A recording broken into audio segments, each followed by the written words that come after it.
আলোচনাগুলি করেছেন এইগুলি ইনশাআল্লাহ আলোচনা করি। আল্লাহ রাব্বুল আলামিন কুরআনুল কারীমে ঘোষণা করেন যে 6টা নির্দেশ আল্লাহ রাব্বুল আলামিন বান্দাদের জন্য, যারা সন্তান রয়েছে এদের জন্য আল্লাহ দিয়েছেন। এই 6টা নির্দেশ তোমাদের জন্য দিলাম, এই 6টা দায়িত্ব তোমাদেরকে পালন করতে হবে। পাশাপাশি শুধুমাত্র এই 6টা দায়িত্ব ছেলেরা পালন করবে আর আপনারা যারা পিতা আছেন আপনারা দায়িত্ব পালন করবেন না, না, আপনাদের জন্য দায়িত্ব রয়েছে। আল্লাহ রাব্বুল আলামিন বলেন وَقَضَى رَبُّكَ أَلَّا تَعْبُدُوا إِلَّا إِيَّاهُ। আল্লাহ রাব্বুল আলামিন কুরআনুল কারীমে বলেন ওয়াকাদা রাব্বুক, আপনার প্রভুর ফয়সালা, আপনার প্রভু নির্দেশ দিচ্ছেন, আদেশ দিচ্ছেন। কি আদেশ? আল্লাহ তা'বুদু ইল্লা ইয়্যাহ। ও দুনিয়ার মানুষ, তোরা শুনে রাখ, আমি আল্লাহ রাব্বুল আলামিন তোদেরকে আমি কেন সৃষ্টি করলাম? আমার সৃষ্টি করার উদ্দেশ্য হচ্ছে আমি আল্লাহ রাব্বুল আলামিনের ইবাদত করবে।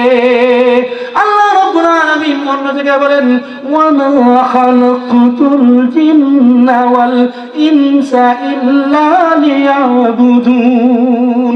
আল্লাহ রাব্বুল আলামিন বলেন আমি জিন আর মানব জাতিকে একমাত্র আমার গোলামি করার জন্য সৃষ্টি করেছি। আমার সামনে মাথা নত করবে, এই মাথাটা আমি আল্লাহ তাআলা, আমি রব্বে করিম তোমার মাথাটাকে আমার কুদরতি হাত দ্বারা সৃষ্টি করেছি।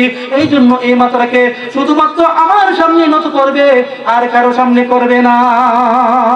আল্লাহ রাব্বুল আলামিন আমাদের কাছে কিছুই চান না। দুনিয়াতে মানুষ সন্তান লালন পালন করে, নিজের সন্তানকে ভালোবাসে, মেয়ে মেয়েকে ভালোবাসে, বোন বোনকে ভালোবাসে, ভাই ভাইকে ভালোবাসে, এর মধ্যে সার্থকতা রয়েছে। স্বামী স্ত্রীকে ভালোবাসে, এর মধ্যে সার্থকতা রয়েছে। কিন্তু আল্লাহ রাব্বুল আলামিন আমাদের কাছ থেকে কিছু চান না, আমাদের কাছে আল্লাহ কিছুই চান না। আল্লাহ বলেন ওয়া মা উরিদু মিনহুম মিন রিজকিন ওয়া মা উরিদু আন ইউতঈমুন ইন্নাল্লাহা হুয়ার রাজ্জাক যুল কুওয়াতিল মাতিন। আল্লাহ রাব্বুল আলামিন বলেন মা উরিদু মিনহুম মিন রিজকিন, আমি তাদের কাছে কোনো রিজিক চাই না। আল্লাহ আমাদের কাছে রিজিক চায়? দিতে পারবো রিজিক? আল্লাহ বলেন না, আরে তোমাদের কাছে কি রিজিক চাবো, আমি তো তোমাদেরকে রিজিক দেই। ইন্নাল্লাহা হুয়ার রাজ্জাক, আরে আমি তো রাজ্জাক, আমি তো তোমাদেরকে রিজিক দেই। কিন্তু আমার কি চাওয়া তোমাদের কাছে? আমার ইবাদত করবে, তোমার এই মাথাটাকে শুধুমাত্র আমার সামনে ঝুঁকাবে, আর কারো সামনে না। এটা হলো আল্লাহ তাআলার হক। কার হক? আল্লাহ তাআলার হক। তাহলে আমরা ইবাদত করব কার? আল্লাহর। আমরা কার সামনে আমার মাথাকে নত করব? আল্লাহর সামনে। এইটা হলো, আমি সেই দিকে যাচ্ছি না, আমার মূল আলোচনা যাচ্ছি এখন। তাহলে এইটা হলো আল্লাহর হক, একমাত্র আল্লাহর ইবাদত করব।